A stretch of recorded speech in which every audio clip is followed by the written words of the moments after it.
Do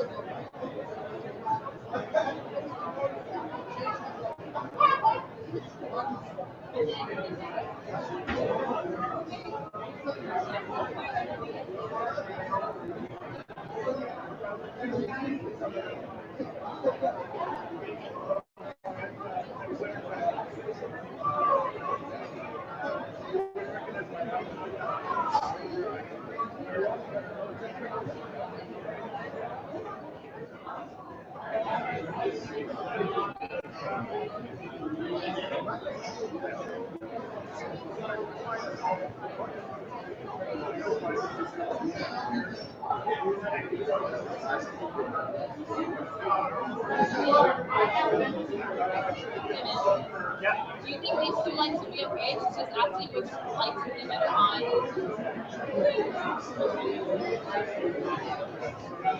Like we just whatever lights up.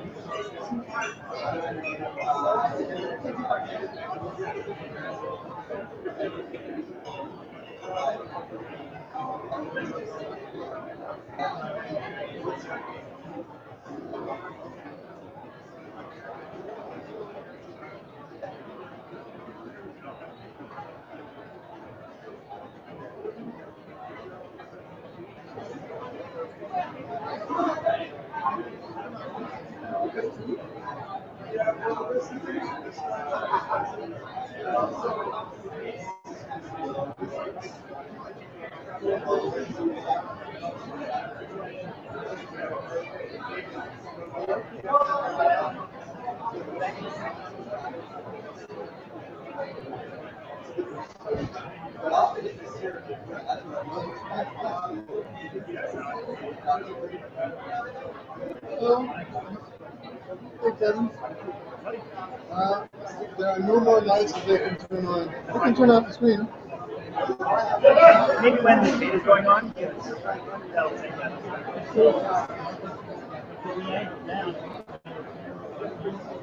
It's true. You can do that. Let's see what it says.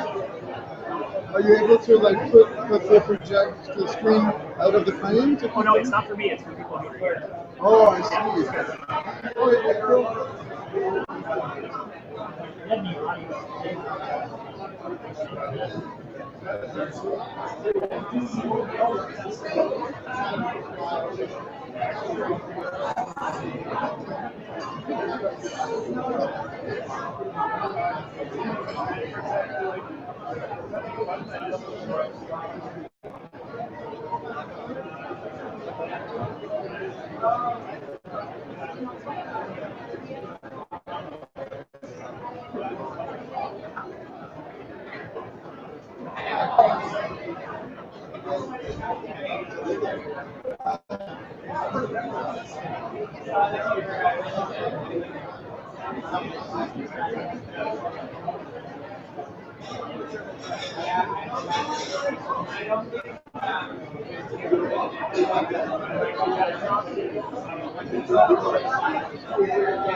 ranked choice voting in some way, shape, or fashion. Not the instant variety, but they do use it. And even our Ontario PC party, they'll be selecting their next leader using a form of ranked choice voting. And it's not just political parties. We do have the NHL and the NBA that actually select their best player awards using ranked choice voting. And the Oscars, believe it or not, Best Picture is selected using ranked choice voting. So just to give you a little bit of an update of where Ottawa123 is at, we have just, I think, hit 1,800 signatures on our petition today, which is great. Thank you to all of those that have signed. And if you haven't signed, please go to our website, www.ottawa123.ca. We have over 40 candidates so far that have strongly endorsed ranked choice voting, some of which I think are actually here tonight, which is great. And there are also a number of candidates that are open to it. So we'll see what happens after the election, and we'll go after those people that get elected. And we also, it looks like we are getting the Municipal Elections Act changed so that cities like Ottawa can move to ranked choice voting. So, as I said, this is Ottawa City Idol. Please, people who are tweeting, use the hashtag Idol. And for those of you that are not here with us, you can, if you're not already watching us online, you can find out instructions by going to the website here, www.ottawa123.ca/idol. Now, I just want to give you a bit of an update of what's been happening on the campaign front here on Twitter. We opened advanced polls today, and things went a little crazy. First we had Joanne in the lead, but then I think the team at Cali caught wind of Joanne's lead and jumped right into it, pushing Joanne into second. But then a college of Ottawa just found out that advanced polls had opened. But unfortunately, I don't think our online poll would really survive scrutiny from international election observers. So I will let you guys know that we will be actually having a real ranked ballot that will be giving each of you to vote, and that will be our actual vote. So for those people that are not here, do use our online voting simulator and vote for your favorite candidate. And I'm going to introduce the candidates here. If I can get their bios up here. So our first candidate here is Manjeet Bazzi. She's an entrepreneur and community builder with diverse experiences in leadership, business, and volunteerism. Manjeet was born in India, raised in Vancouver, and has made Ottawa home since 1986. She's currently involved with Operation Come Home, Women for Mental Health, the Leader Wellcliff Community Health Resource Center, the Ottawa Community Loan Fund.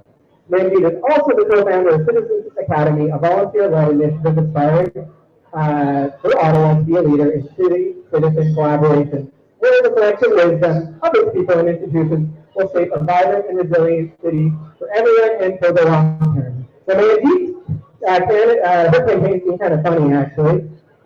She started quoting the chipmunks first, but then she actually wants to repeat endorsements from the Squirrel community here in Ottawa as well.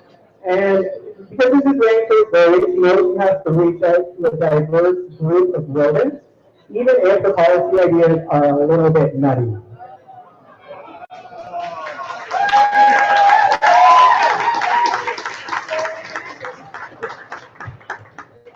Next we have Brandon Wint, who is an Ottawa-based writer, performer, and teacher of poetry. He's best known as a champion in the arena of poetry slam, having twice won the Canadian National Championship while representing Ottawa at the Canadian Festival of Spoken Word. Since then, Brandon has dedicated his time and energy to creating opportunities for himself and other community members to explore the full capacity poetry as a tool for self-expression and discovery. Brandon is a nationally published performer and writer who uses both platforms to express his unique ideas about the nature of love, community, humility, and spirit. Now, Brandon is new to city politics, but he is not new to the owl community here in Ottawa. And despite the fact that chipmunks and owls have had somewhat of an adversarial relationship, he has reached out to Manjeet, and they said they were going to keep this campaign civil. So, welcome to Brandon.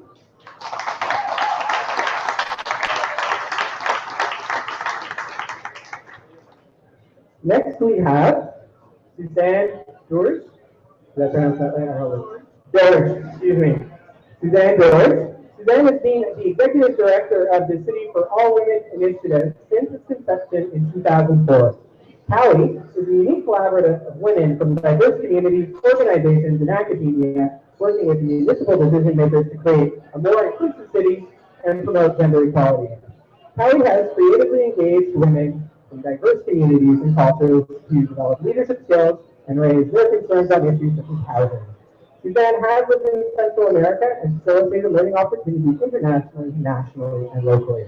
Now, Suzanne's campaign was quite interesting. She went out into the suburbs and found that one of the biggest polarizing issues there was transit. But I think one of the biggest important issues for the Bears over there was affordable winter housing. And they know that the winters can get quite grisly and a little bit expensive, and they can't bear the cold.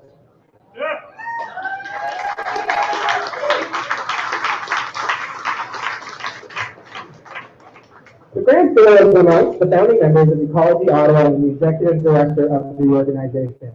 He is also the former executive director of Climate Action Network Canada, and he has more than 20 years of experience working on social and environmental justice issues, including work at the South African Institute for International Affairs, Oxfam International in Maputo, Mozambique, and at the Washington, D.C.-based Bank Information Center. Graham has also served as the International Program Director for Friends of the Earth and Oil Change International. Now, Graham's relationship with the Beaver community is well known in the community. But what kind of raised some eyebrows here is when the dam building community started hosting meet and greet sessions with Graham. And he has so far not disclosed who has been funding his campaign. But I can tell you that he really does give a damn about climate change. So.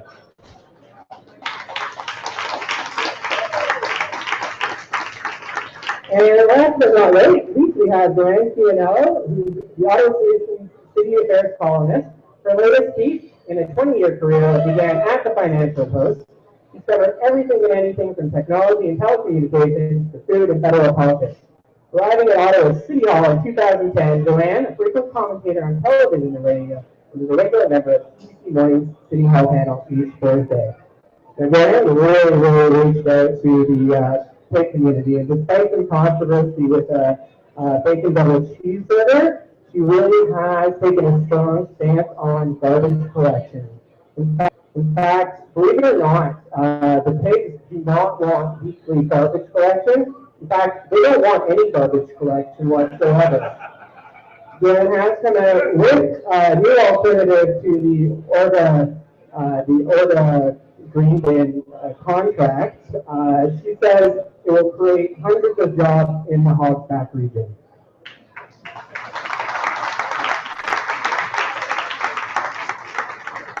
So anyway, let's really get started, and I will introduce you to our moderator as well. Just remember that we do have to go to, if you're tweeting, to do hashtag #OttIdle. So we have David Reedley, who has been covering Ottawa politics one way or another for almost 15 years since graduating from Carleton, also as a writer and editor with the Ottawa Citizen. He spent 3 years at the City Hall reporter before becoming the Citizen's provincial affairs columnist last spring. And he's a nerd at urbanism and politics and loves elections like pretty much nothing else. And I'm happy to say that he has endorsed ranked choice voting, or at least I would interpret his last article as that. So please welcome David and all of our candidates.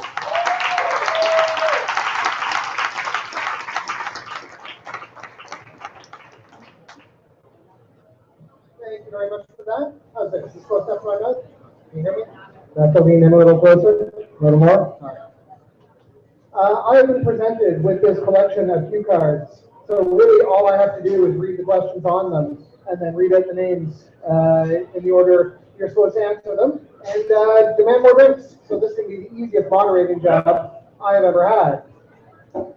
I should tell you guys, though, that the order in which you are going to be answering is not set. You're not going to move down the table and then go over. There's sort of like you roll dice for each one, so it will change each time. I'll let you know what the order is going to be with each question. If there is time, and I understand we expect there will be a chance for questions from the audience, which should be delivered where, Colin? Who's taking questions? We will cross that bridge once we get there. There's a hat over there. All right. And there are strict limits on time for each of these. And where's the timekeeper? Am I timekeeping? I know we will have time. All right. Well, we are about to get started with opening remarks. And these will come in the order of Graham, then Brandon, then Joanne, then Suzanne, then Manjeet. So kicking off with 2 minutes to share with the guests why you should be the Ottawa City Idol, your ideas for the city, and why these nice people should vote for you. Mr. Graham Saul. Did you say 2 minutes? 2 minutes. Oh, I have 1 minute on my paper here. Speak very slowly. Hello, everyone. Hi. So the question in terms of what would we like to see different in terms of Ottawa over the next couple of years, or these are actually the opening remarks. What I'd like to see in terms of Ottawa is a green Ottawa, a fair Ottawa, and a cosmopolitan Ottawa. What I mean is sustainability, diversity, and equity. In terms of sustainability, we'd like to see people being able to ride and cycle and more pedestrian and cycling infrastructure, compact town centers that are connected by world-class public transportation. We'd like to see people be able to swim and fish in the river and continue to enjoy clean drinking water. And we'd like to see the city do its fair share to address some of the broader problems in the world in terms of climate change and air pollution and other key issues.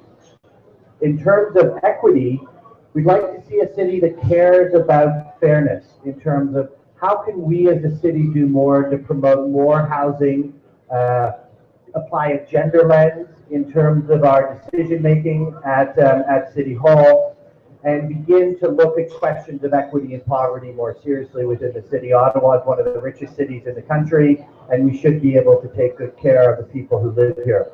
And then finally, in terms of diversity, I mean, 35% of the population of Ottawa wasn't born in Ottawa, and if it wasn't born in Canada. And if that's not one of the most exciting things about this city, I don't know what is. But we need to do more in terms of celebrating our diversity, including French language, including the ethno-cultural diversity, and also the many cultural, playing up the many cultural opportunities that we have and the kinds of talent that we have in this city culturally. So I'd like to see a greener city, a fairer city, and a more cosmopolitan city. Thank you. And next to this opening statement, Brandon, followed by Joanne. Hello, everybody. How's everybody doing? Everybody's good? Wonderful. As far as my vision for Ottawa and what I would like to see the city become, Graham mentioned it already. I would like to see us do a much better job of not only celebrating diversity, but like truly understanding that everybody in this city is valuable and everybody in this city has something to contribute. I feel like one of the problems with politics and one of the problems with the way that the city is thought of is that it's a little bit too narrow in its centrality as far as culture. I feel as though we could do a much better job of embracing the diversity of humans that we have in this city, embracing the value of culture, embracing the value of artistry. I feel as though on a national level, there's too much emphasis on whiteness, and I feel as though we could do a much better job to embrace the lived experiences of the very many different people we have in this city. Generally, that's what I'm going to be talking about all night, and I'm very glad to be here to hear the other ideas of these lovely individuals. I believe that community is a fundamental part of being a healthy human being. You know, we think a lot about food sex and a lot of those being the fundamental needs of humans, but I also believe that community and belonging are as much a part of health as anything else that we could talk about. So I'd like to speak a lot about how we can create those communities, and also the embracing of diversity and the valuing of one another as humans is the foremost way to go about doing so.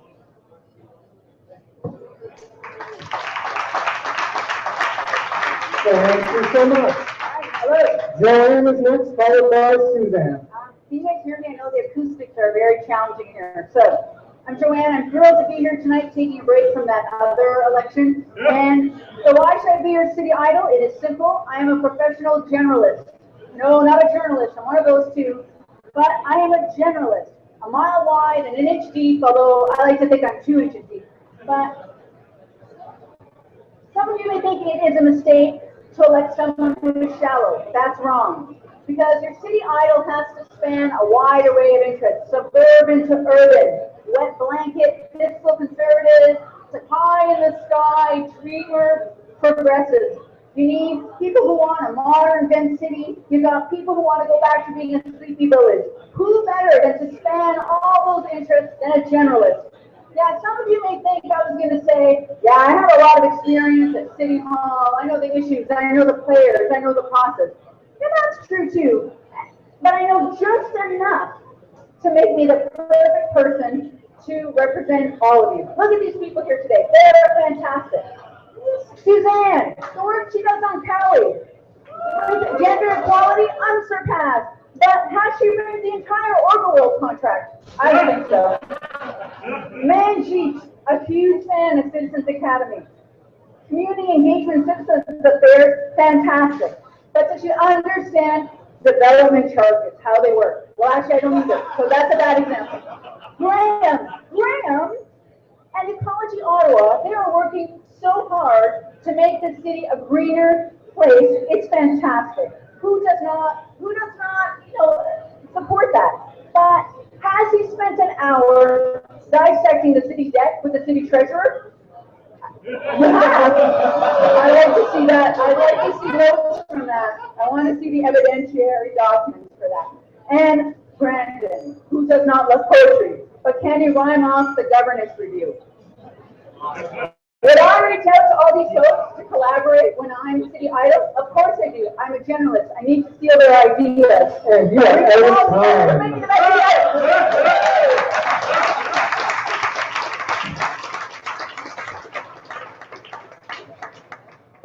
Next up, Suzanne, followed by Manjeet. So I'm Suzanne Bird. As we said, and I'm with the City for All Women Initiative. We work with women from across the city, from diverse communities, to have a voice at City Hall. And through that experience over the last 10 years, I've learned a lot about just how important it is for the city to hear from different voices and to have different perspectives brought forward. We live in a city in which it's constantly changing in terms of increasing immigrant population. We've got one of the fastest growing Aboriginal populations, aging population, and we need a city that's responsive to who they are and the needs that they have. We also have a city in which only 1/4 of the city councils are women. So we need more women on council.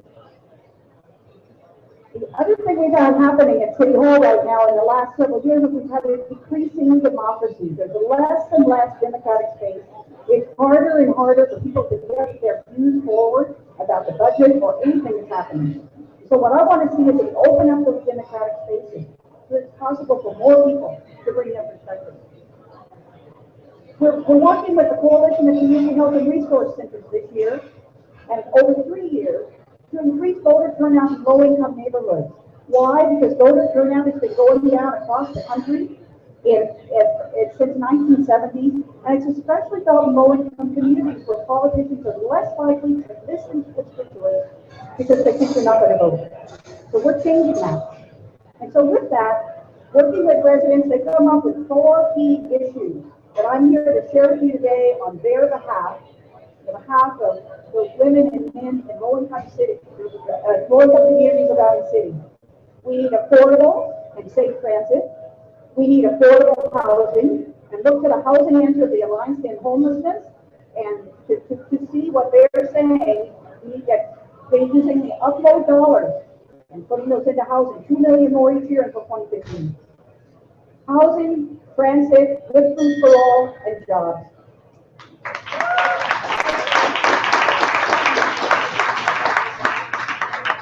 Before we move on to Manjeet for the last opening statement, I've been told that we really have to get into an intimate relationship with these microphones if people are going to be able to hear us out there. Talk right into it.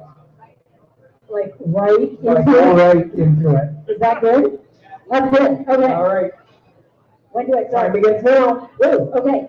Well, okay, so I want to just thank all of you for being here. Why? Because you care. You care about our city and you care about democracy. And I know that you would have showed up even otherwise, but the thing is, it's even more important after the overwhelming day that Ottawa had yesterday. So thanks for being here. And we're all here because we care. And I'm here because I care. Now, what do I care about? Well, I care about Ottawa because it is on what I call the cusp of greatness. But somehow we just don't clench it and we just don't grab onto it. It's time for Ottawa to take its place as a global, smart capital city of a G8 country. We need visionary leadership and we need someone who can actually lead. Someone who has experience in cross-sector collaboration, and that's the area that I've dabbled in for a very, very long time. And what we need to realize is that cities matter. Cities are not about the minutiae, but cities are about strategic thinking and about long-term thinking. And we can be drivers for change. So, Ottawa, where do I think that starts? I think that starts that we have to start to reshape Ottawa's operating system. What we've got to do is reinvent local infrastructure, and we have got to reinvent the local decision-making infrastructure. We need to reimagine the role of local government. That's what we need to do. We need a government that will act as an agent of change. So what does that mean? Well, I think that the first thing that I would do, and it's very tactile, is within 6 months of leading the city, I would put together a city summit. Why? Because guess what? We need to hear all of the voices of all of the people and create a collective vision for what Ottawa can be. And what would that vision include? That vision would include innovation. Innovation in every sector and cross-sector collaboration. Because we're not solving urban problems unless... Time's up. Whoa, time's up. I didn't even get to my platform, but we'll talk about that later. Thank you for those scintillating opening statements. On to our first question, which will be answered, here's the order, by Brandon, then Joanne, Manjeet, Suzanne, and Graham to conclude. So first up, for Brandon, what would you like to see different about Ottawa in 10 years? You have 1 minute. I would like to see us begin to reimagine what this city has as far as potential. I believe that the idea that the value of this city is vested in its status as sort of a national hub or a governmental town is not enough.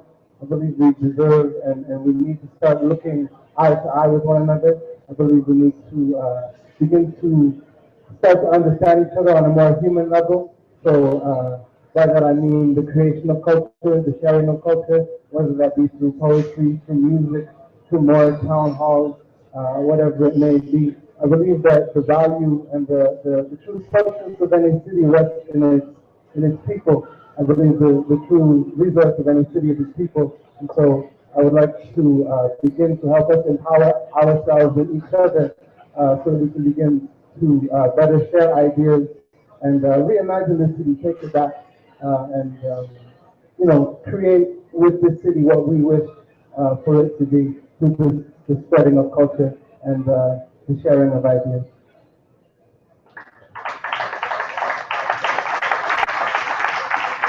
Next, Joanne, and then Manjeet will answer the question, what would you like to see different about Ottawa in 10 years?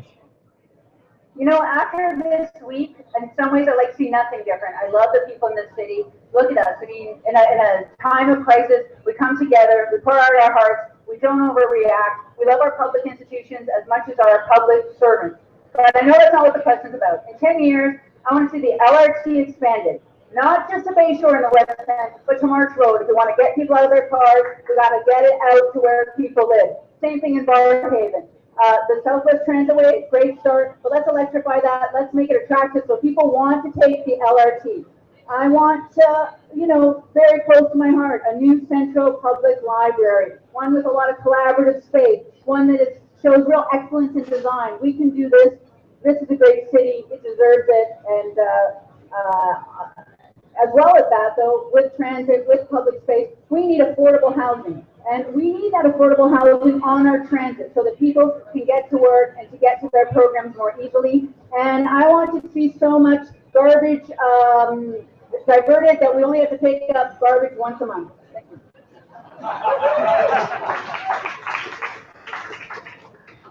As some of you might know, I work with Joanne very closely every day, and so I knew I was going to have to bring this things on track. I will use it on any of you if I have to. So Manjeet and then Suzanne, what would you like to see different about Ottawa in 10 years? Ottawa's fabulous, but there are things that we can be better at. So in 1 minute, the things I would get to, I want to see multimodal transportation. It should be easy to get around this city, and it should be affordable to get around the city as well, too. And if we look at and out to the suburbs, but actually in between neighborhoods as well, too, so that we can actually share and connect. I'd like to see a city lab. I'd like to see some civic innovation happening where there's incubation. The city will actually serve as an entrepreneur booster so that we can actually test and pilot projects that will actually impact the functioning of a city. And the city and the private sector are actually collaborators with that. I would also like to see, I'd like to see everyone in an appropriate house. The city currently has a 10-year plan for housing, but there's no implementation plan. And you know what? If we think boldly and bravely, we can absolutely do it. And that means we've got to bring the province and the feds to our table and say, this is not good enough. We can do better.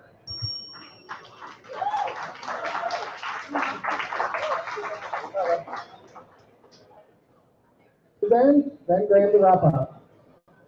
The city that I envision 10 years from now is one that's going to be more green, one that will have complete streets, and one that will make it possible to get out of our cars and use transit the most way possible. One of the things that's going to be really critical, in addition to what the other candidates have mentioned up here, is that that be affordable, it be safe, that women be able to take transit at night and not be at risk in doing so, that other people, youth, the seniors, be able to take it at night and not be afraid. But also that it be affordable. One of the things that we've heard from residents in neighborhoods across the city and that they're asking of the candidates across the city is that we need to have a low-income pass for people living on low income to ride the buses. The buses have become unaffordable for many people on low income, and to be able to get the jobs, to go to school, to access the services, people need to be able to use transit. We've done cuts to recent years in transit, and then we just keep raising the prices. Other cities have low income passes, and we need them here in Ottawa. And finally, Graham, what would you like to see different about Ottawa in 10 years? Well, the first thing is in 10 years, we'll have already had 2 opportunities to use ranked choice voting in the elections.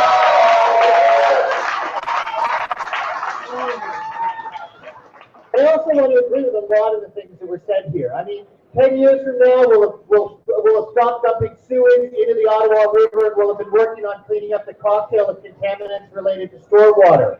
We'll have planted millions of trees to battle the impact of the emerald ash borer. We'll have invested massive amounts of resources into light rail that's giving people clear, affordable opportunities to get out of their car.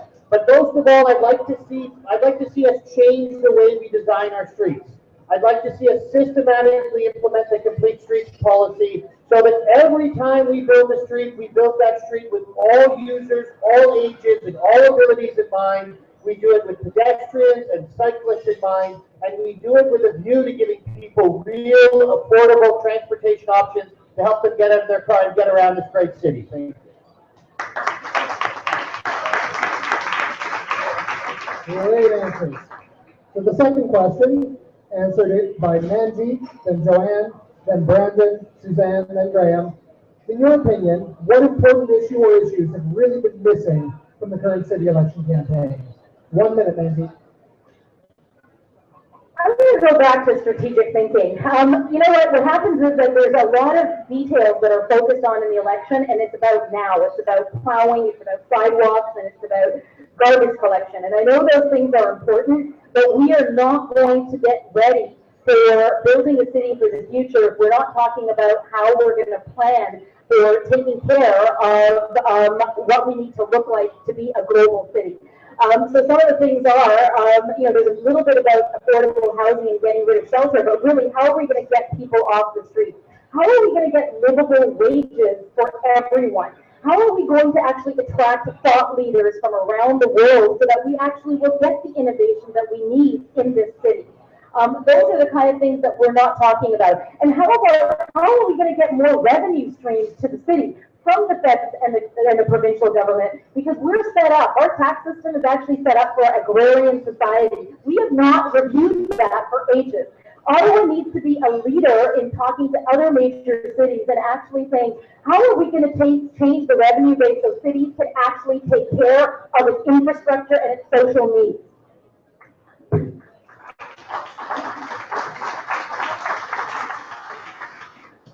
So what's been missing from this election? You know what's been missing, David? And I'll be big dramatic thinking. Yes, we're adding $2 million to affordable housing and homelessness initiative. That's not bad, but what is it really going to change? What we are missing is a vision for rethinking the way we do things, not just incrementally increasing something so it's a little bit better. There's still 10,000 people on the waiting list for affordable housing. How can that be in one of the most prosperous cities in Canada? Poverty reduction, let's look at the roots of poverty reduction. My favorite program is Youth Futures. It gets kids thinking about going to, poor kids who don't have opportunity usually, thinking about going to post-secondary education. They get 200 applications, 70 kids get in. Why? Why can't we increase that to, get everyone who applies and who makes it in? So what I think is we need to start talking about doing things completely differently, not just improving it a bit the same way we're doing it now.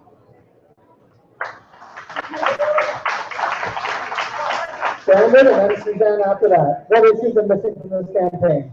First, I want to say that I agree with a lot of what's been said. All of you have very good ideas, and you're stealing a lot of mine.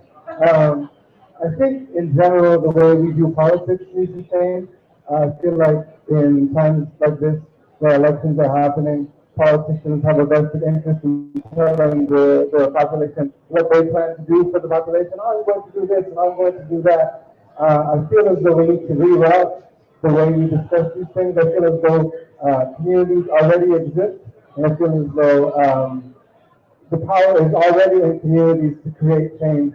So I feel as though we need to have more discussions about, rather than talking about garbage collection, we need to talk about how we can create an informed and empowered populace so that we don't have to rely upon politicians to tell us what our communities are going to be. I think people always have more power than politicians do, and I believe as soon as people realize that, it will be a matter of people feeding the politicians what they want rather than the other way around.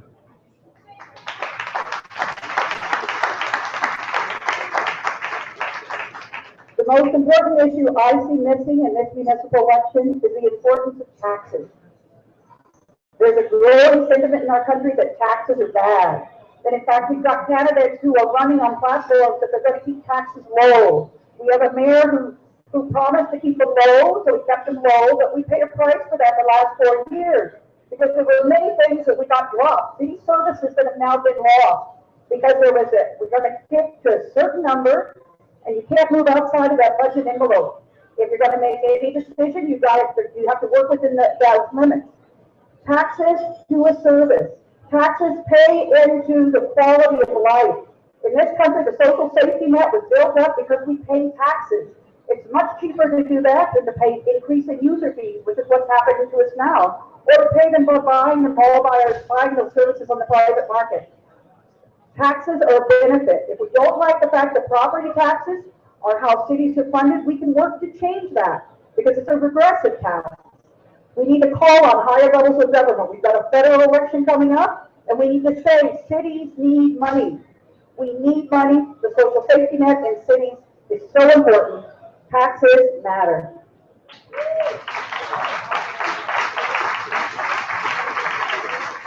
And finally, to tell us the issue that has been missing most from this election campaign, Graham Song. Yeah, I really liked Joanne's answer, quite frankly, in terms of the big idea. And I hadn't thought of it until now, actually, that we really are missing the big ideas in this election, and the emphasis on housing, I think, is correct. Nous avons besoin de parler plus dans le ton français. Je pense qu'en français, il y a un débat dans la presse française sur la question de français comme une ligne bilingue. La ville d'Ottawa comme une ville bilingue, et je ne peux pas voir ça dans la presse anglaise. I also think the gender question, quite frankly, folks like Howie have been doing a great job, and Halifax have been doing a great job of trying to get it there. But I'm not sure I've seen it really addressed by a lot of the major candidates in terms of how the city's going to do a better job of ensuring safety on our public transit, and making sure that we take a gender lens to decision making. And then finally, the diversity question. We got to be out there celebrating the diversity in the city, and we need ideas for how we're going to do that.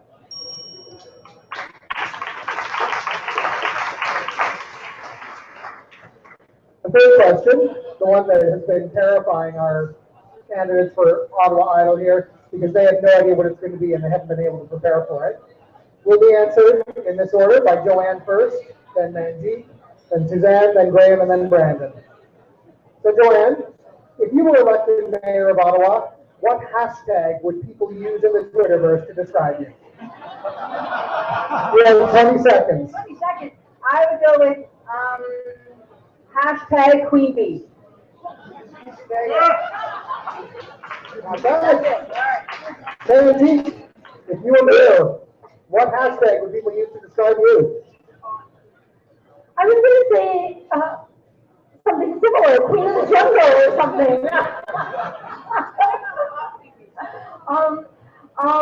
Hashtag Manjeet Moves. Suzanne, what's your hashtag? Rising up. Graham? Green. And Brandon? My hashtag would be we need each other, because I feel as though that's just the fundamental truth of being alive. I feel as though codependence and collaboration is an undervalued part of cities and the way that we live together. So I feel like I want to reinforce the fact that we need one another. So we need each other. Hashtag we need each other 2015? Yeah, 2014? Yeah, cool.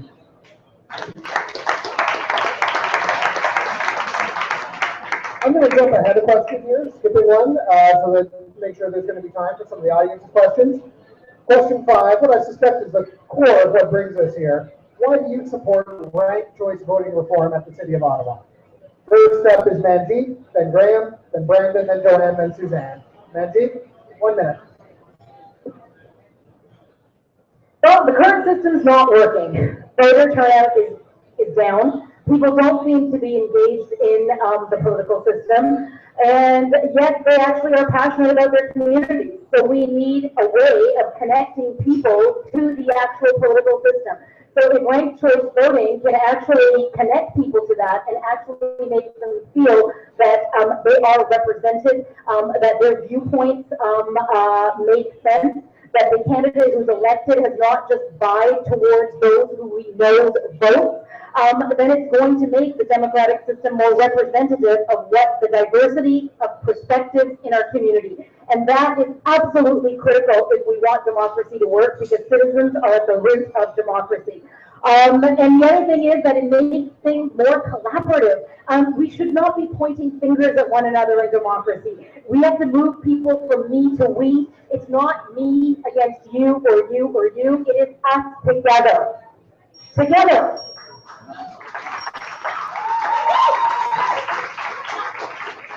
Graham and then Brandon, why do you support ranked choice voting? 2 words. Stephen Harper.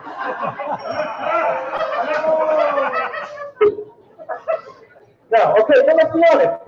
One in 5 eligible voters voted for Stephen Harper. Less than 4 out of 10 voters voted for Stephen Harper. The man has a majority in the House of Commons, while 60% of people voted for more progressive parties. Now that's obviously a federal example, but it's playing itself out in an Ottawa context. People should be able to vote for the best candidate and not have to worry that they're helping the worst candidate get elected.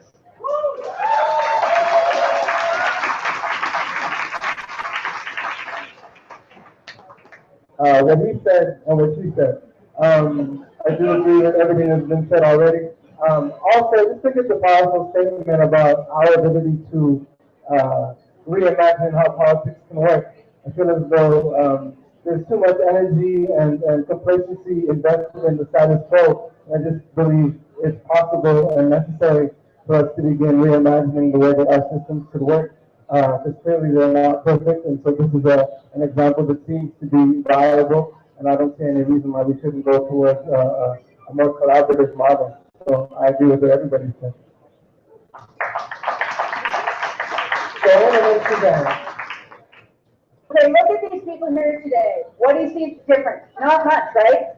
We all agree, we all want the same things. We want a vibrant, sustainable city with lots of unique walkable neighborhoods. We want affordable housing. We want with green space and sports fields. And, you know, in the real world, the electoral system we have now, we would never run against each other, ever, because we're too similar. And so this is what you get now. You have to have a candidate that's the complete opposite of the next candidate, or else you get vote splitting. And if we had ranked choice voting, we wouldn't have just two like black and white, and I mean that in a figurative sense, candidates. Right? We're not going to just have the polar opposite candidates. We're going to have everything in between, and a lot of nuances and a lot of differences, and we get to steal each other's ideas, and that's what will make a city better.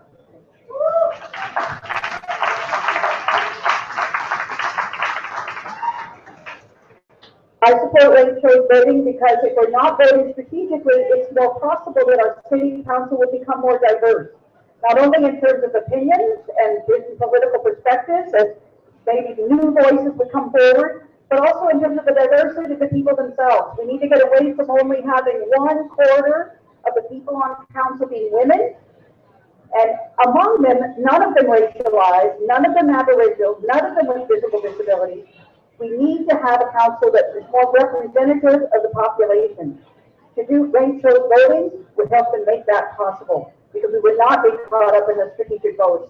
And I can't help but echo what you said, Francois, with 2 other words, and that says Stephen Harper.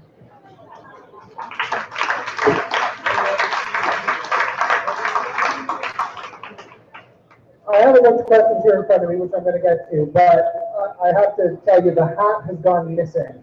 Has anyone seen the hat? Is the hat's over there? All right, good. The hat's been located. Everyone stand down. The first question from the crowd, which will be answered first by Graham, then Brandon, then Suzanne, then Joanne, then Manjeet. I'll refresh that again in a minute. Is 20 seconds. What classic board game best describes your political management style? What classic board game best describes your management style? Graham? Well, it's definitely not Monopoly. It's maybe either Clue or Risk or somewhere in between. Brandon? I don't play enough board games to answer that question accurately. I'm a poet, so we would just write things together and they'd be beautiful. But I don't know. I really don't know. Checkers, because I sometimes win at that. Yeah, that might be. I'm not sure. Suzanne, then Joanne. Scrabble. I'm going to take, because I'm able to take all those different things that don't seem to make sense and that seem totally disconnected and put them all together for a new future for our city. I want to say chess because it seems to bring me, but I don't know how to play chess. So I'm going to say Parcheesi because you have all these, like you go from home and you go out to the world and you go home. And as much as the city is my home, and My own neighborhood is my home, so that is a very bad metaphor, but I think my time is up. Benji? I'm definitely going to go with risk. Although it is a game, I love it, and although it is a game of like world domination, you cannot win unless you make alliances, and I'm all about collaboration. All right. Next question will be answered. It'll be a full minute. You have to answer. Brandon and Manjeet, Graham, Suzanne, and Joanne. And it is, what's your best idea to make Ottawa a child-friendly city? Brandon, go. I believe everything happens in conjunction. You know, there's intersectionality is necessary if we're going to create communities anyway. So I don't know that there's anything that I can do to gear the city towards children specifically. But if people are healthy anywhere, then obviously that'll have a positive effect on children. So affordable housing is one, because obviously children need to have secure places to live. Just making the city more affordable in general, giving people the avenues to live in ways that empower them, obviously will have an effect on children. You know, to respect mothers is another way, of course. I feel as though children are sort of the seeds of our communities, and so anything that is affecting the rest of the community will have an especially acute effect on children. So whatever we can do to make healthy communities, well, obviously, I know you're raising your hand. It's okay. Will obviously affect children in a positive way as well. Francie and then Graham. What's your best idea to make Ottawa child-friendly? We gotta love our children. And I know that seems terribly vague, but the reality is that if we have a structure and system in place that every child believes that someone cares for them and that they can actually do whatever that they can, then our children will be absolutely successful. And the core of that is to make sure that actually families have the resources to provide what children need so that they can continue to grow and thrive with their creativity. And partnered with that is to make sure that we have education for every child so that they have the potential. I can only share the story. I just came to this event from mentoring. I mentor at Ottawa Come Home, which is homeless youth. And the potential that they have and the ability that they have is incredible. I have two young women who have just started their own business. And it's because they're homeless and they've just started their own business. And it's because they have someone who believes in them. So how do we make sure that every child is loved and is believed in them? And we connect them to that and that they can succeed. And that we'll have entrepreneurial spirit and new, fresh thinking.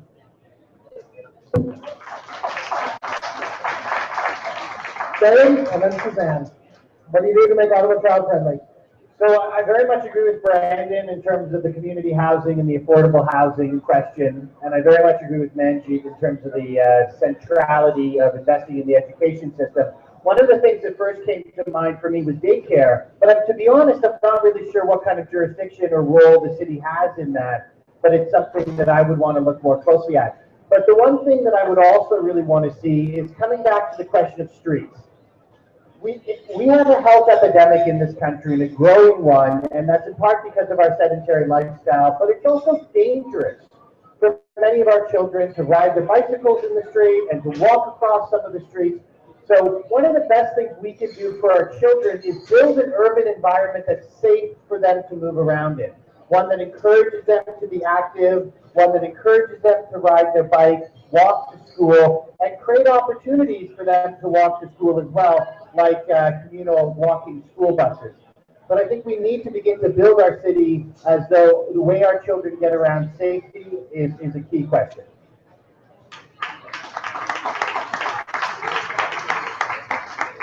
To make our city child-friendly, this city, again, the 4 issues that have been raised by residents of low-income neighborhoods many of them single mothers who are experiencing most what it means to try to raise a family, affordable housing, safe and affordable transit, good food for all, and jobs, good jobs, especially for immigrants and youth. But in addition to that, childcare. And it's very interesting that Graham mentions that he's not sure about the jurisdiction because that's exactly what's happening in the city. The city does have jurisdiction on childcare. They have responsibility for administering, and since with the changes in the childcare system provincially, the city's been slowly backing out of that responsibility. It's part of what's happening in the city where there's many things that are happening and changing, but there's not always, the citizens are not always informed, and there's not always a democratic space to know about those issues. For example, development charges were set aside for childcare. And now there was a movement, there was a vote in committee to stop collecting that money. So the impact that has on childcare, the childcare of the children that are in our neighborhoods. And ultimately, to make that happen, we need a national childcare program. So we're going to make it possible for the city, if you're looking at the federal election, national childcare program.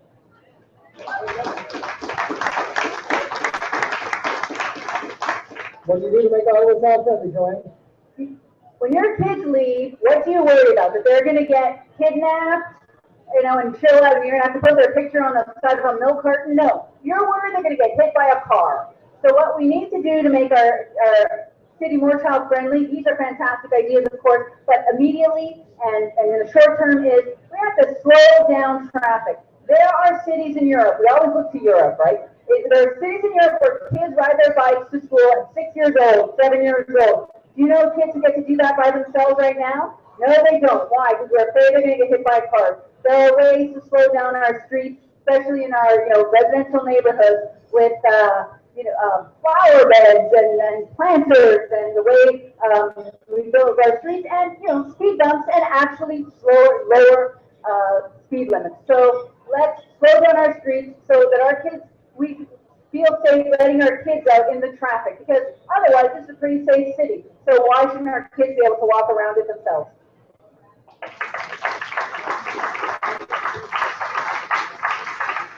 We'll have one more question from this devilishly handsome crowd that we've attracted here. It will be answered first by Manjeesh, then Suzanne, then Joanne, then Brandon, Graham, then Brandon, and it's about food. Manjeesh, you're up first. What's your plan for increasing local food accessibility in the city? Local food in Ottawa. How do you make it more available? It's a great question. I think we've got to build on some of the really fabulous things that are actually already happening in the city, which is like there's a good food market that has started. There's a mobile bus, if any of you have seen it. It was going to marginalized communities and actually selling fresh, but fresh food at cost prices. So I think what we need to do is do more of that. We have an incredible resource with the Ottawa Neighborhood Study, and they've actually found the food desert in our city. So where are the food deserts, and then how are we going to work with major companies across the country like a Loblaws or small local businesses and put grocery stores so that they're accessible and that the pricing is actually fair, that people can walk in their communities to actually get fresh food and feed their families affordable. And I think we can do that. There are cities and there are examples across North America that are doing that. And I would also add to that very quickly that we need to look at our public policy in the city around community gardens. There is so much vacant space that belongs to the city that is not being used. That should be community gardens for food. And the NCC planted colors this year. We can do more of that. Suzanne and then Joanne, what's your plan to increase local food accessibility? Just because this is ranked choice voting, I want to tell you I agree with everything that Nancy just said. She captured it. Good food for all is really critical in our city. The good food markets, the bus, the gardens, the policy, all of those things are key steps that are taken forward. She's got my vote. You got my vote! What other isn't that great? One other issue I'd like to raise, living in Alta Vista where we've got those great big front lawns, but now we've finally been told we can't use pesticides on those lawns, so what are we doing with all that grass? I started to creep into my front yard with a front yard vegetable garden. It's happening in other cities. We need to be making sure it's happening here. We've got green spaces right there in our own yards, our front yards. Why are they just saying they're begging for pesticides. Let's make them also places for local food. Joanne and then Graham. I don't know if I like this ranked bow business, a lot of world domination going on over here by Manji. Okay, one of the things we need is a local distribution food center where, I did a story once about local tomatoes were sold to Loblaws, except they were trucked to the distribution center in Ajax and then trucked back to Ottawa. Oh, that's a great 100-mile diet. It had a 500-mile travel first. What we need is a distribution center so people can bring their goods, farmers can bring their goods, farmers who are too small to get into the grocery stores, they bring their carrots in, and then local grocery stores can order from them en masse. This is a way to get into the bigger grocery stores where I love the farmers markets, I love all of these. So let's face it, a lot of people shop at grocery stores. Let's get local food where people shop and support our farmers as well as the environment.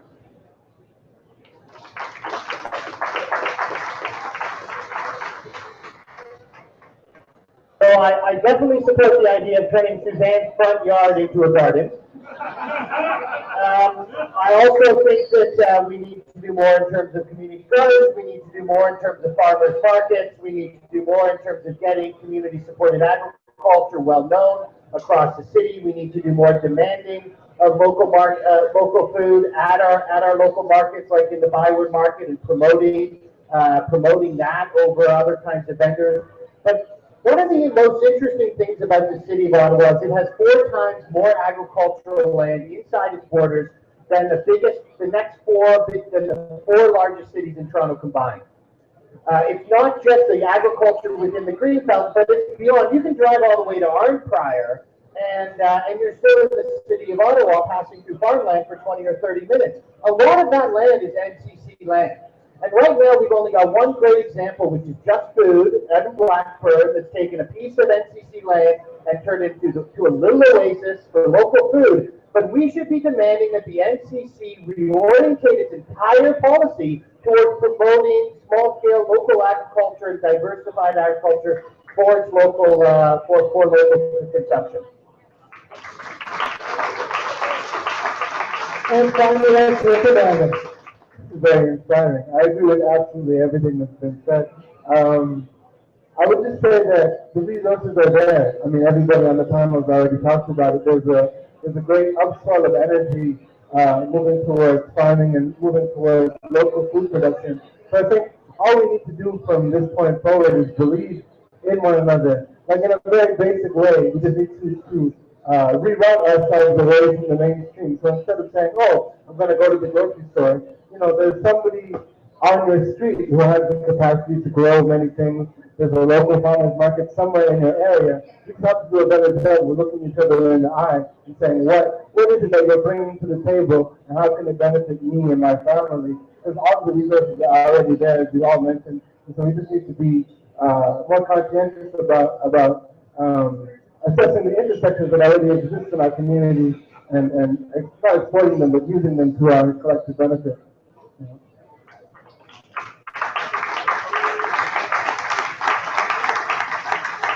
We are about to move into the final question and then the closing statements. Before we do that, I just want to take a sec to thank the people who put this evening together and inviting me to sit at this microphone and and the panelists as well who have actually put themselves out there to advance this cause.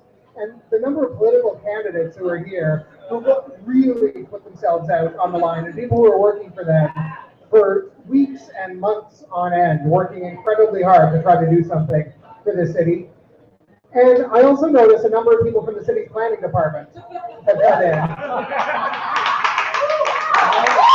Because they are decent people and they give a shit. And they often get a bad rap, especially thanks to guys like me. They're out in the community learning. They're good people. So, question for the panelists. This is sort of the lightning round. We're out of here in 1 minute if everything goes well. Suzanne will answer first, then Brandon, Manjeet, Graham, and Joanne. Other than yourself, who's the best Ottawa idol? Suzanne?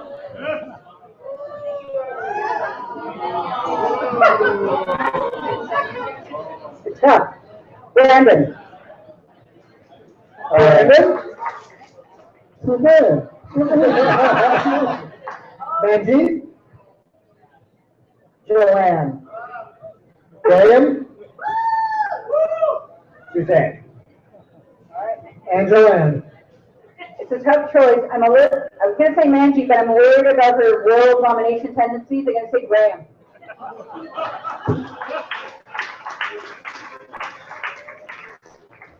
And now with 1 minute closing statements. Manjeet, then Suzanne, Joanne, Brandon, and Graham at the end. Manjeet, you're up. 1 minute. I think you get first a lot. Okay, I'm wasting time. You know what? I love Ottawa, you love Ottawa, and guess what? We're gonna make it great together. And that is, what else could I say? I could sit here and talk about specifics, but what I would say is that my vision is that the people of Ottawa need to be more involved in making decisions for Ottawa. And that's what I would promise. So we would have a reimagined, more engaged, and more responsive government that works together, and we will be a leader in collaboration between city and citizen. And you know what? I like to have fun. That's important too. So that is part of my platform as well. And guess what? And with the entrepreneurial spirit, the other thing I would say is we need big, bold thinking, and we need some risk taking. And I'm willing to do that, but at the same time, that risk taking will come with the core value that people are at the center of a city. And therefore, every decision that's made will be in reflection of how it affects our city, our people, and the environment. Yeah, so are you with me?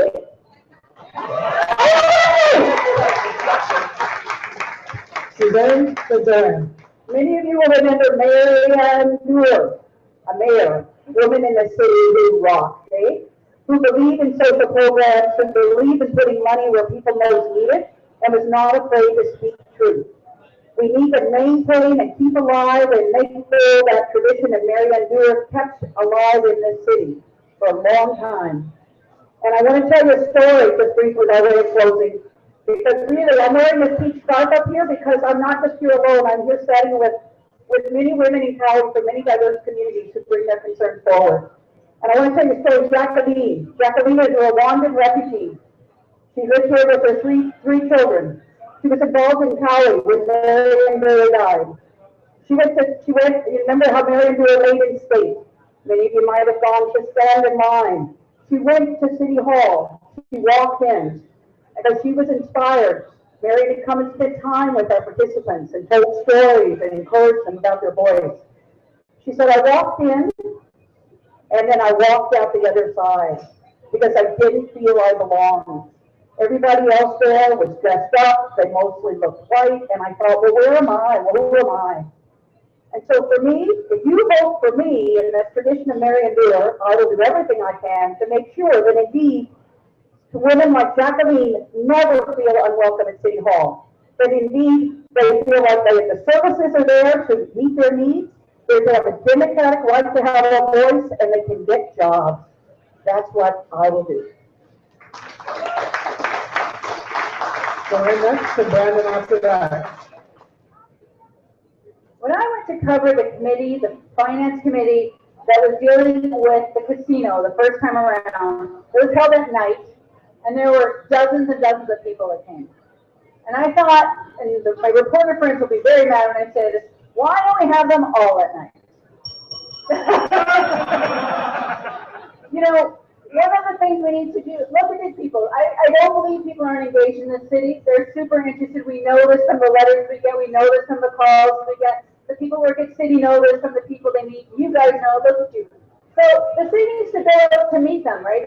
You know, the planners know this. When we're having a community design plan, why is it a contentious thing instead of a collaborative thing? Let's open an office in the neighborhoods where they're having it, and put the planner out there, and they will meet everyone. People will come in. They'll know everyone. This city is full of great people. We all agree with that. And the politicians, they might be looking to the next election, but the way they get to the next election is to vote for the things that you want. And I would make it easier for people to let us know what kind of city you want to build.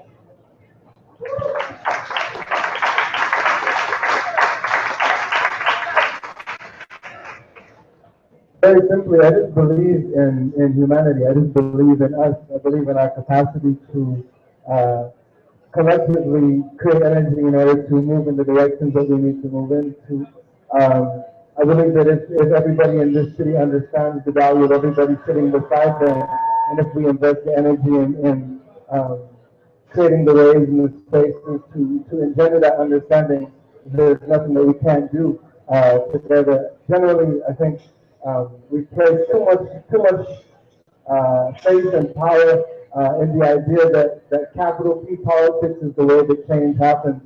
I just believe that communities are the way that energy and change grows in a direction that really affects cities like this one. And so I would hope that each of us understands that we are all valuable, and I hope that each of us understands that everybody else in this room has something to bring to the table that can make this city a better place. And the more we come together to have those conversations, the better able we are to change the world or change the city if we so choose.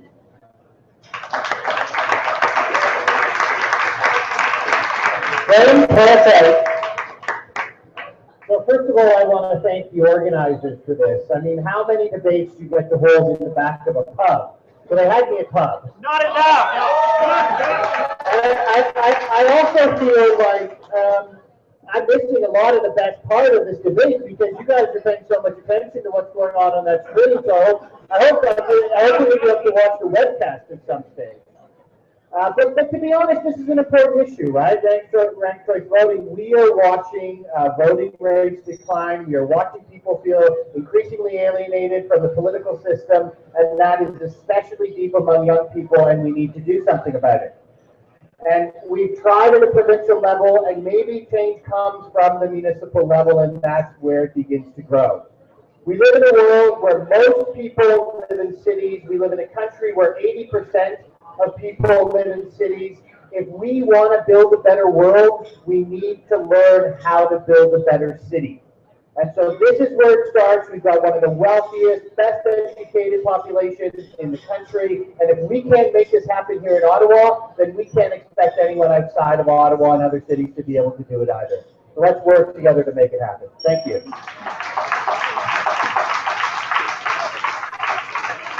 And that is the end of this evening's business, and now you get to vote. Does everybody have a ballot? Let me phrase that a different way. Is there anyone who doesn't have a ballot? Which might be more useful. Our candidates. Ballot boxes over here. Fill them out, drop them in, don't count them up. Is it not self-explanatory how you do it? I don't want to have any spoiled ballots here.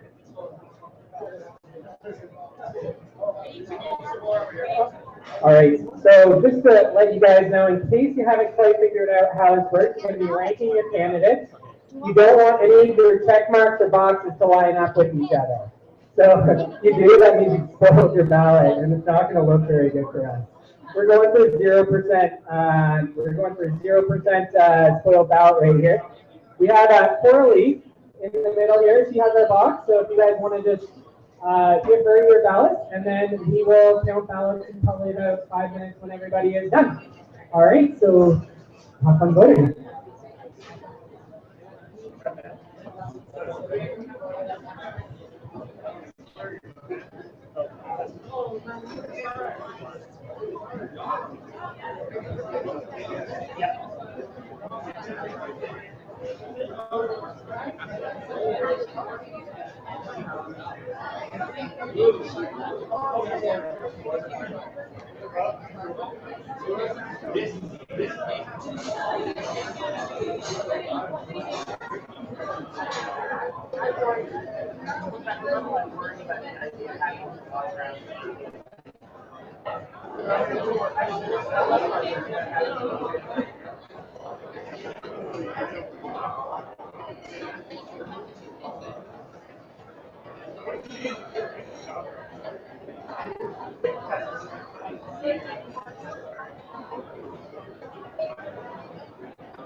How are we counting it? Oh, just by hand. Okay.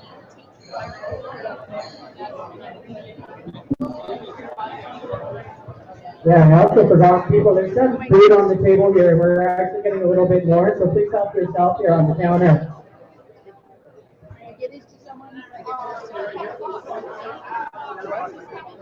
Thank you, thank you. So let's go over what you're going to say.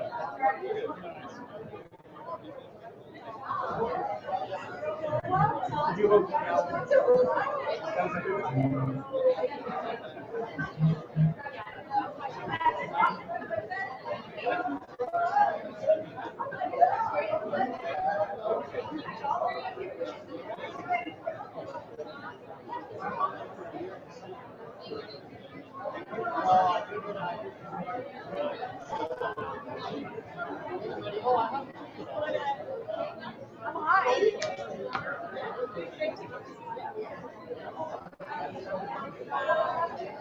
Thanks.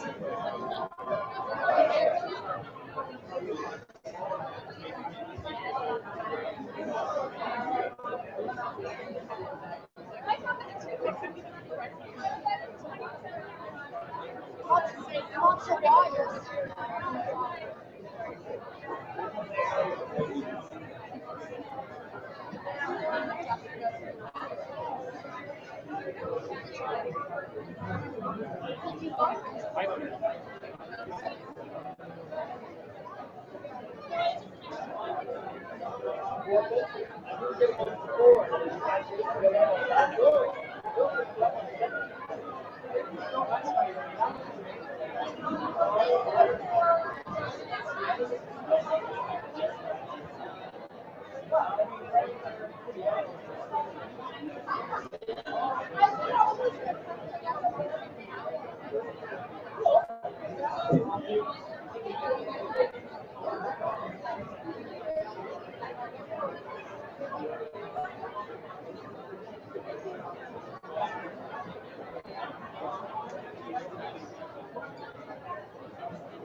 Alright, getting lunch going price for ballots, getting lunch going price for ballots, we're about to start counting them now.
have no idea. I took a snapshot of the map. I have no idea where I'm like 5 minutes walking distance from here.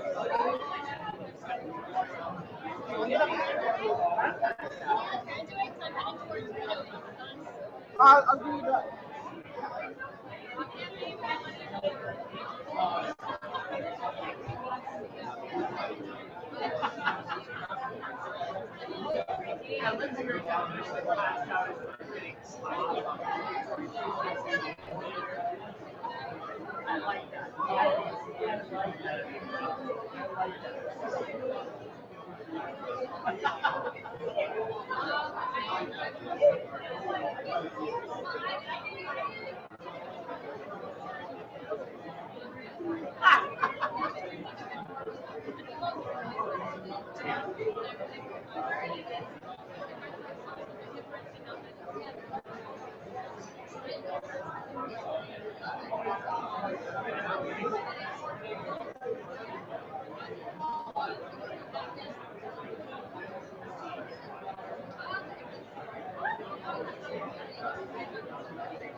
I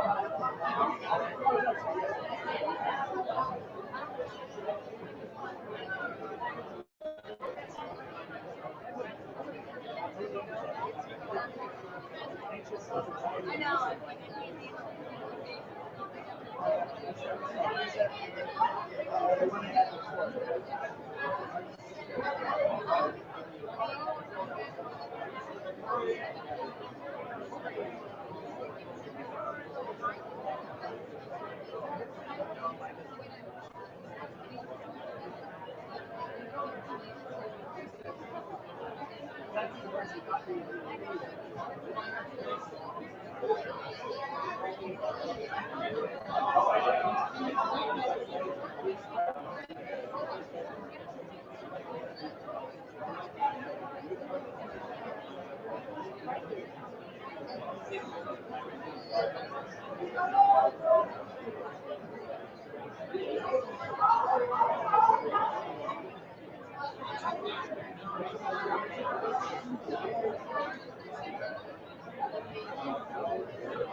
Specific thing you said that you're the first person to call this specific.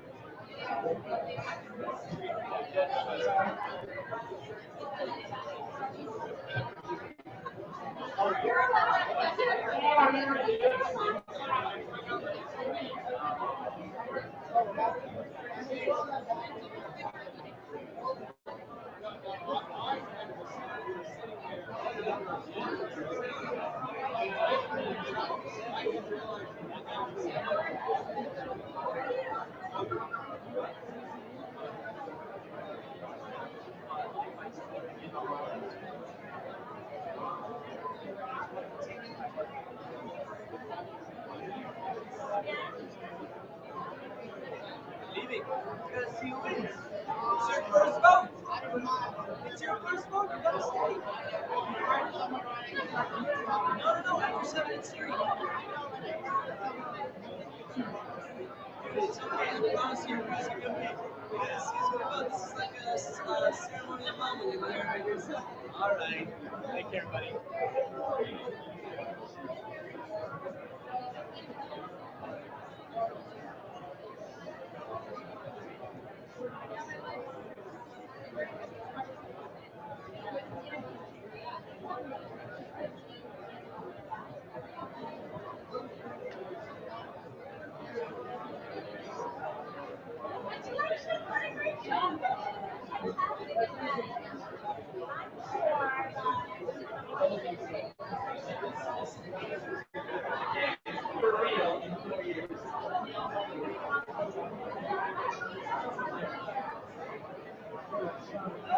Yeah. Of course. Yeah, thanks for coming. Say hi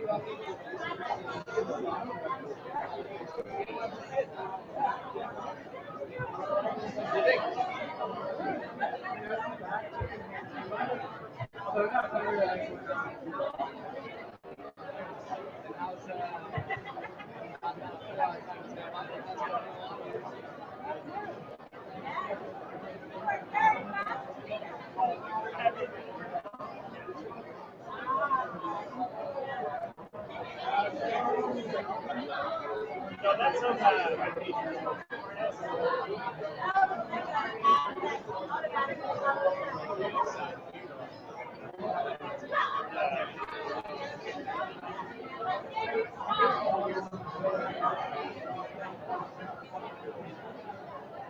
Because I think it's sort of like it's also the 9/11 protocol when the Capitol was attacked.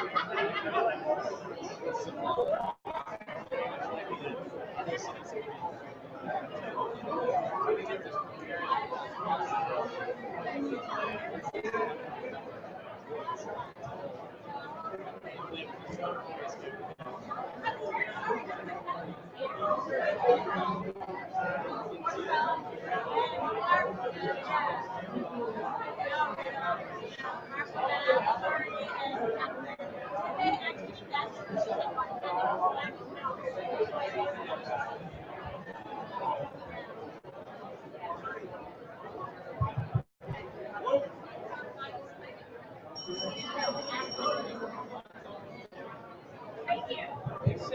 Try again after this.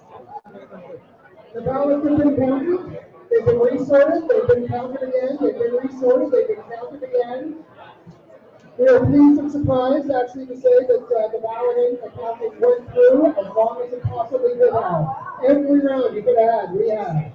And with the results, you're going to take us through them stage by stage. Paul. We're good there? All right. Are you nervous? Now, before I take everybody through the results, I have to create a little bit of suspense here.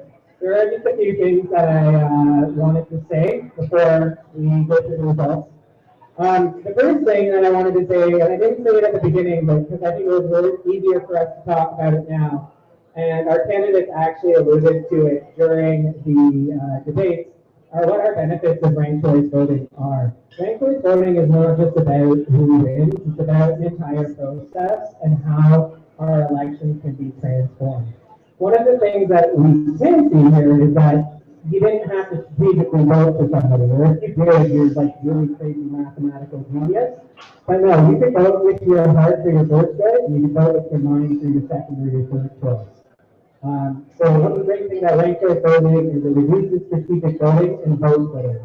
Another thing that we noticed here is the great diversity of ideas. But we don't pay for candidates to agree with each other on key ideas. Our current electoral system allows people who differentiate themselves completely from other candidates. It doesn't reward those who want to build a consensus with other candidates. And one thing we would have with ranked choice voting is more candidates agreeing with each other on really key policy issues, but while being able to generate their own vision and their own ideas for what's most important about Ottawa. And that actually creates more friendly campaigns. One of the things that I hear from my peer group of friends that don't vote is that all politicians vote crooks. And I think one of the reasons we do hear that is because of the amount of negative campaigning that goes on in our elections. And people see politicians as crooks. So that's one other benefit. And I think about them all. Negative campaigning, no vote splitting, no strategic voting, or at least limited strategic voting, and more diversity of ideas. Now, one thing I would like to do is I want to do a big shout out to Just Change. We were the recipients for the $1,000 grant, and this event here would not be possible without the contributions of Just Change. And I just want to do a plug that if anybody has a cool startup idea that they might want to get a grant for, Just Change is taking applications till the end of the month. October 31st, you can go to their website, justchange.ca. The second thing I want to do is I just want to highlight the important work of all the volunteers of Ottawa123. Despite what some people think, we are a completely volunteer-led organization. We do not have a budget, we do not have an office, we do not have full-time staff. And I just want to get all of the Ottawa123 volunteers up here right now, and please give them a big round of applause, because they have just been absolutely amazing. Everybody up here,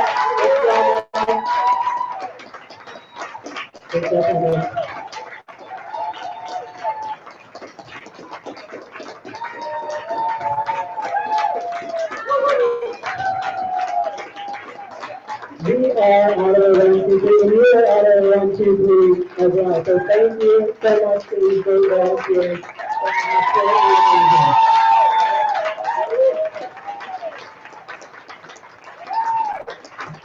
And before I get to my job, just one more thing, I want to thank you guys. It is so cool to see so many of you guys out here and that care passionately about this city and about voting reform. So thank you so much.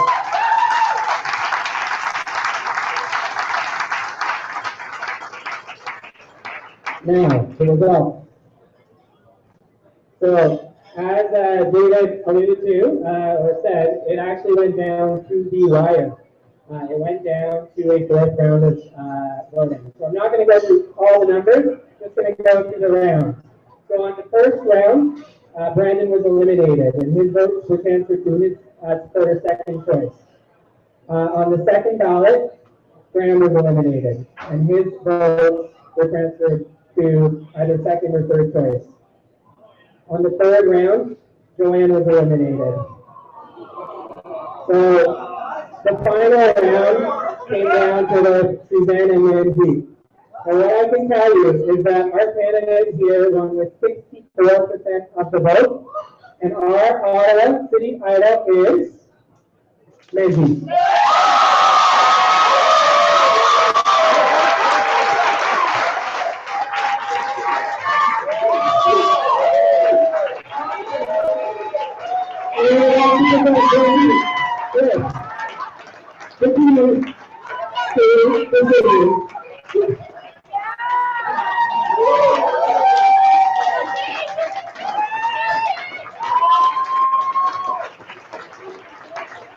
So I want to give a round of applause to all of our candidates. They absolutely amazing. Thank you so much. We've dedicated Washington to 2018.